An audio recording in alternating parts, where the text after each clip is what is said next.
Om Swastiastu.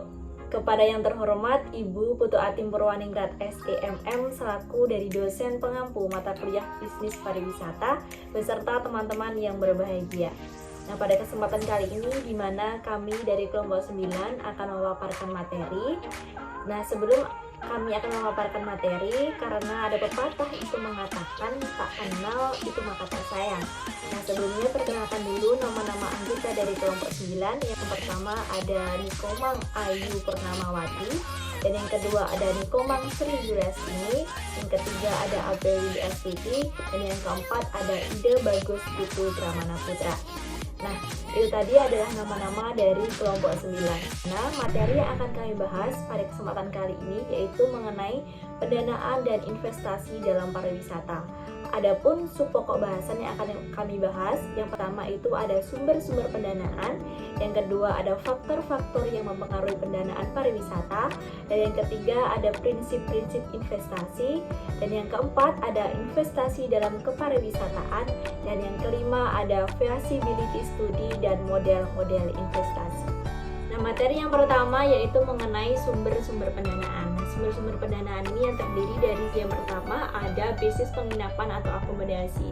Ya, artinya apa? Nah, seseorang yang berwisata itu pasti mereka membutuhkan sebuah penginapan guna mereka untuk beristirahat dan lain-lain sebagainya. Maka dari itu, bisnis penginapan ini bisa menghasilkan sebuah sumber-sumber pendanaan yang nantinya bisa masuk atau bisa memberikan pendapatan yang lebih kepada tempat wisata tersebut.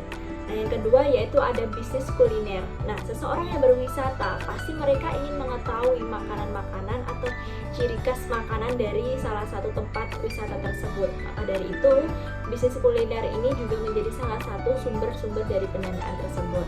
Nah, yang ketiga yaitu bisnis penyewaan kendaraan. Nah, seseorang yang berwisata tentunya mereka tidak hanya ingin melihat satu tempat saja, pasti mereka ingin bisa melihat di satu tempat yang lainnya. Maka dari itu, bisnis penyewaan kendaraan ini juga menjadi salah satu hal yang bisa mendapatkan sumber-sumber pendanaan tersebut. Nah, yang keempat itu ada bisnis penjualan oleh-oleh. Nah, seseorang yang berwisata atau seseorang yang telah melakukan berkunjung ke wisata atau tempat wisata, pasti mereka akan membeli sebuah oleh-oleh atau cindera mata. Gunanya adalah untuk mereka memberikan kepada sanak saudara atau memberikan ke kerabat atau memberikan juga ke teman-teman lain tersebut. Maka dari itu, bisnis penjualan oleh-oleh ini juga menjadi salah satu hal yang bisa mendapatkan dari sumber-sumber pendanaan tersebut. Nah, yang selanjutnya yaitu ada faktor yang mempengaruhi pendapatan pariwisata. Apa sih faktor-faktor yang mempengaruhi pendapatan pariwisata tersebut? Nah, yang pertama di sini ada pendapatan per kapita, di mana indikator yang penting untuk mengetahui ekonomi suatu wilayah dalam periode. Yang kedua yaitu jumlah kunjungan wisatawan. Nah, secara teoritis ini artinya adalah semakin lama wisatawan tinggal di suatu daerah, maka semakin banyak pula uang yang dibelanjakan daerah.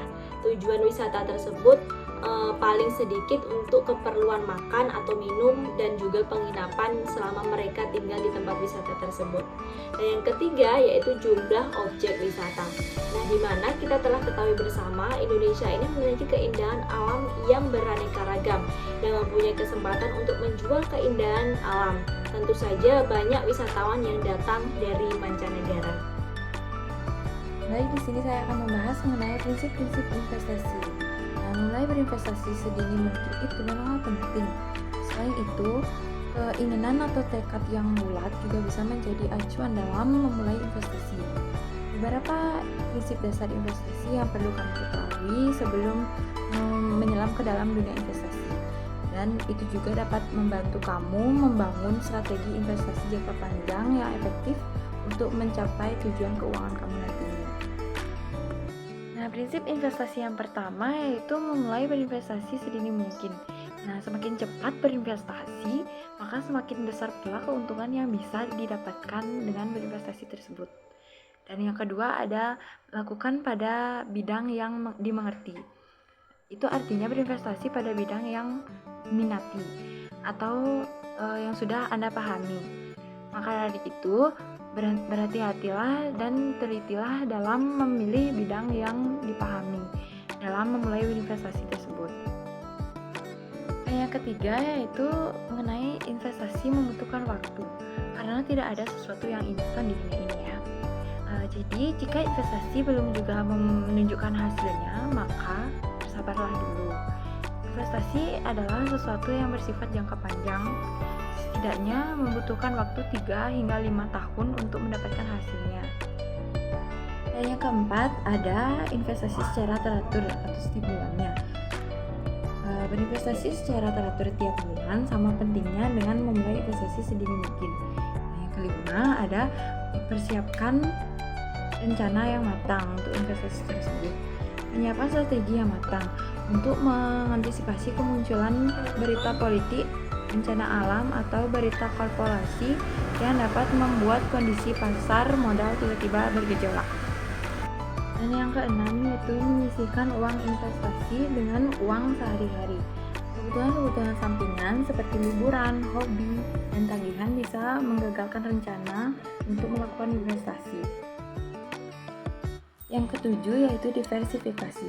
Prinsip dasar investasi untuk meminimalisir risiko kerugian saat melakukan investasi yaitu menggunakan portofolio dari beberapa saham yang berbeda. Yang kedelapan, melakukan riset sebelum berinvestasi.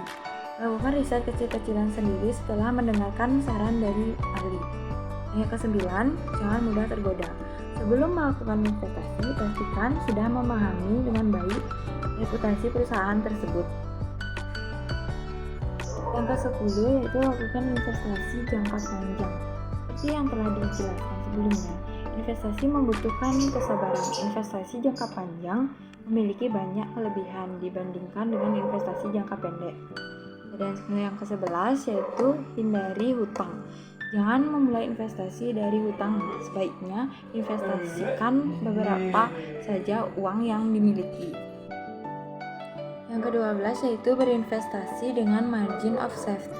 Margin of safety atau batas keamanan merupakan prinsip dasar investasi untuk membeli sekuritas dengan harga saham yang jauh lebih rendah daripada nilai intrinsiknya.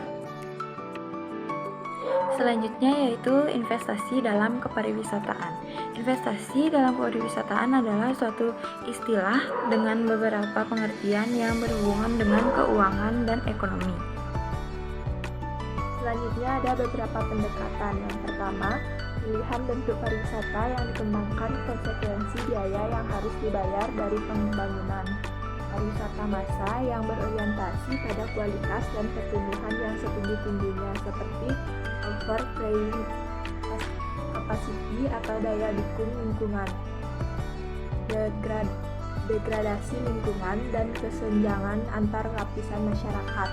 Yang kedua, ada perencanaan pendekatan yang dikembangkan merupakan dorongan untuk mencapai pertumbuhan yang setinggi-tingginya telah menghilangkan pilihan lain bagi perencana. Berikutnya ada ciri pendekatan centrally enforced blueprint plan. Yang pertama ada prakarsa, biasanya dimulai dari pusat dalam bentuk perencanaan. Yang kedua ada proses penyusunan program bersifat statis. Yang ketiga ada mekanisme kelembagaan bersifat top-down. Yang keempat ada fokus perhatiannya menyelesaikan proyek tepat waktu sesuai kebijakan anggaran yang sudah ada. Berikutnya ada feasibility study dan model-model investasi. Feasibility study adalah sebuah studi yang digunakan untuk melakukan penilaian terhadap kelayakan atau faktor-faktor yang mempengaruhi sebuah proyek sebelum berjalan. Ini bisa dikatakan sebagai action plan. Faktor-faktor yang dimaksud seperti faktor ekonomi, faktor teknis, hukum, dan juga waktu yang dibutuhkan. Secara garis besar, feasibility study digunakan untuk menjadi sebuah tolak ukur untuk melihat kelayakan dari sebuah proyek yang dibangun, beserta dengan kekuatan dan kelemahan dari proyek yang akan dibuat. Selanjutnya ada jenis-jenis feasibility study. Yang pertama, kelayakan ekonomi atau ekonomi feasibility. Jenis yang pertama yaitu untuk menilai kelayakan proyek dari segi ekonomi atau finansialnya. Ada 3 aspek utama yang menjadi pertimbangan dari kelayakan ekonomi. Yang pertama ada investasi awal, yang kedua ada sumber daya modal, yang ketiga ada ROI atau Return of Investment. Yang kedua ada kelayakan hukum. Kelayakan hukum yaitu untuk menilai apakah proyek yang akan dibangun sudah sesuai dengan syarat dan ketentuan hukum yang berlaku atau tidak. Yang ketiga ada kelayakan teknis. Jenis ini berhubungan dengan permasalahan teknis yang ada di dalam perbuatan sebuah proyek. Yang keempat ada kelayakan operasional. Kelayakan operasional berhubungan dengan operasional dari proyek. Yang kelima ada kelayakan waktu. Kelayakan waktu ini untuk mengukur waktu yang diperlukan dalam membangun proyek tersebut. Nah, baik, di sini saya akan melanjutkan materi tentang visibility, di mana ada faktor lainnya yang mempengaruhi visibility ini. Yang pertama ada kelayakan pasar real estate, di mana studi kelayakan pasar biasanya melibatkan pengujian lokasi geografis untuk proyek pengembangan real estate dan biasanya melibatkan bidang tanah real estate. Yang kedua ada kelayakan sumber daya, di mana hal ini melibatkan pertanyaan seperti berapa banyak waktu yang tersedia untuk membangun sistem baru. Bila dapat dibangun, apakah itu mengganggu operasi bisnis normal, jenis dan jumlah sumber daya yang dibutuhkan, dependensi, dan lain-lain. Yang ketiga ada kelayakan budaya. Pada tahap ini, alternatif proyek yang dievaluasi dampaknya terhadap budaya lokal dan budaya umum. Misalnya faktor lingkungan yang perlu dipertimbangkan, dan faktor-faktor ini harus dikenal. Budaya perusahaan yang lebih lanjut sendiri dapat berbenturan dengan hasil proyek. Nah, kemudian kita lanjutkan dengan bagian-bagian visibility study. Ada beberapa bagian-bagiannya. Yang pertama ada produk studi kelayakan, yaitu produk barang dan produk jasa. Sektor pertanian, sektor industri, dan sektor perdagangan menghasilkan produk barang. Sedangkan sektor jasa menghasilkan produk jasa antara lain angkutan umum, penginapan, wisata, rekreasi, pendidikan, kesehatan, dan perbankan. Kemudian bagian yang kedua ada analisis studi kelayakan, yaitu orang yang melaksanakan pekerjaan studi kelayakan. Analisis studi kelayakan ini biasanya perorangan ataupun tim. Kemudian dilanjutkan dengan alat analisis studi kelayakan. Tentunya dalam tahap ini mencerminkan pada teknik yang terdapat dalam berbagai disiplin ilmu yang digunakan untuk memecahkan suatu masalah. Misalnya metode adjustment, di mana metode casual, metode ekstrapolasi, metode rasio, dan lain sebagainya. Pada kasus pemasaran, misalnya untuk mengetahui kecenderungan permintaan atas produk tertentu di masa yang akan datang, dilakukan analisis terus dengan menggunakan alat seperti dalam aspek studi kelayakan, teman-teman akan menemukan aspek pasar, aspek teknis maksud saya, aspek manajemen, aspek hukum, aspek lingkungan, dan aspek keuangan. Nah baik, setelah penjelasan panjang lebar tadi, apa sih manfaat dari studi kelayakan ini? Yang pertama, memberikan pengetahuan tentang cara berpikir yang sistematis atau runut dalam menghadapi suatu masalah problem dan mencari solusi. Yang kedua ada menerapkan berbagai disiplin ilmu yang telah dipelajari sebelumnya dan menjadikan sebagai alat bantu dalam penghitungan atau pengukuran, penilaian, dan pengambil keputusan. Kemudian yang ketiga, manfaat bagi pihak pertama yang terakhir adalah Yang ketiga adalah mengerjakan studi kelayakan, berarti mempelajari suatu objek bisnis secara komprehensif sehingga penyusunannya akan mendapatkan pembelajaran dan pengalaman yang sangat berharga. Nah, kemudian manfaat yang didapat dari pihak kedua atau dalam kurung bagi masyarakat. Hasil laporan dari studi kelayakan ini dibutuhkan oleh banyak pihak yang memiliki kepentingan terhadap hasil studi kelayakan ini. Seperti yang pertama adalah calon investor, pihak yang paling berkepentingan atas hasil studi karena mempertaruhkan modal dalam proyek atau bisnis menjadi objek studi kelayakan, di mana studi kelayakan ini tidak dapat dikerjakan secara asal-asalan atau menggunakan data fiktif karena akan menghasilkan penilaian yang bias, tidak objektif dan tidak faktual.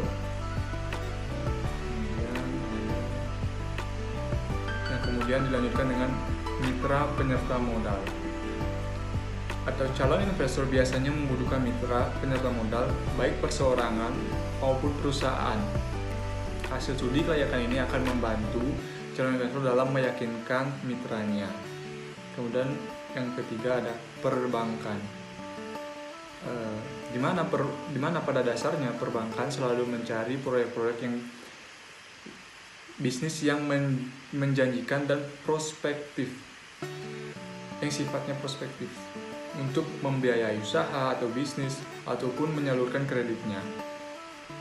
Dokumen yang menjadi pegangan dan sumber informasi bagi pihak perbankan adalah studi kelayakan. Jika hasil studi kelayakan merekomendasikan bahwa proyek yang dikerjakan ini feasible, tentunya dalam proses persetujuan perkreditan, rekomendasi itu akan menjadi penilaian tersendiri bagi pihak perbankan. Kemudian ada pemerintah. Pihak ini yang paling bertanggung jawab atas proyek yang dikerjakan di daerah yang menyangkut hajat hidup banyak orang. Penilaian pemerintah terhadap studi kelayakan biasanya terkonsentrasi pada aspek legalitas dan perizinan. Pemerintah memiliki kepentingan dalam memberikan izin prinsip ataupun izin operasional proyek. Kemudian yang kelima ada manajemen perusahaan. Di mana manajemen perusahaan memerlukan studi kelayakan untuk mengembangkan sebuah unit bisnis baru. Perusahaan yang sudah berdiri akan berhubungan dengan pihak manajemen, terutama kalangan direksi. Kemudian ada masyarakat. Secara sosial, kondisi kemasyarakatan di Indonesia makin transparan dan responsif terhadap setiap perubahan dan pembangunan di daerahnya. Mereka menuntut keterbukaan dan pemerintah dan pihak swasta dalam pengelolaan sumber daya alam dan bentuk investasi di daerahnya. Salah satunya menjadi acuan penilaian masyarakat yang bisa diwakili LSM adalah studi kelayakan, terutama untuk aspek AMDAL. Proyek yang mengeksploitasi dan mengeksplorasi hasil bumi harus menyertakan laporan tentang analisis mengenai dampak lingkungan, dan AMDAL ini menjadi bagian dari aspek studi kelayakan untuk proyek-proyek besar. Kemudian adanya model-model investasi, yaitu tipe pembangunan pariwisata. Di mana tipe pembangunan pariwisata di Indonesia atau beberapa negara lain biasanya dikenal dengan dua tipe pariwisata, berdasarkan pula proses dan tipe pengelolaannya, yaitu tipe tertutup atau enclave atau terstruktur, dan tipe kedua yaitu tipe terbuka atau spontaneous atau tipe tidak terstruktur. Kedua tipe ini pada umumnya mempunyai perbedaan yang jelas dalam karakteristiknya, terutama pada pola proses dan tipe pengelolaannya. Tipe tertutup atau terstruktur pada dasarnya ditandai oleh karakteristik. Pada umumnya, kawasan ini dilengkapi dengan infrastruktur yang spesifik untuk kawasan tersebut. Tipe Tipe ini memang tidak didesain untuk tujuan utama pada keuntungan penduduk lokal. Tipe kawasan ini mempunyai kelebihan kekuatan kesan yang ditumbuhkan sehingga mampu menembus pasar internasional.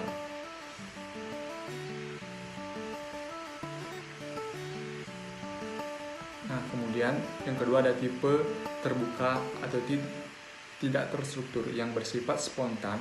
Pada umumnya ditandai dengan karakteristik sebagai berikut: tumbuh menyatu dengan struktur kehidupan baik ruang maupun pola masyarakat lokal yang diperoleh dari pariwisata bisa secara langsung dinikmati oleh penduduk lokal, dan dampak perkembangan pariwisata terutama dampak negatifnya menjalar dan menyatu dengan cepat dengan penduduk lokal sehingga sulit dimonitor. Nah, itu tadi ada pemaparan materi mengenai pendanaan dan investasi dalam pariwisata. Nah, dapat saya simpulkan bahwasannya penginapan itu merupakan salah satu aspek penting yang harus ada saat kita melakukan perjalanan wisata ke suatu daerah. Nah, dalam memilih penginapan, para wisatawan memiliki preferensi masing-masing. Ada yang suka tinggal di hotel mewah, ada yang suka tinggal di villa, ada juga yang suka tinggal di homestay. Secara teoritis ini artinya semakin lama wisatawan tinggal di situ, maka semakin banyak pula uang yang dibelanjakan daerah. Mulai dari makan, minum, dan penginapan selama tinggal di daerah tersebut. Nah, topik investasi sudah mulai menjadi bahan obrolan umum, terutama di kalangan anak muda. Saran umum yang biasanya dilontarkan adalah untuk memulai berinvestasi sedini mungkin.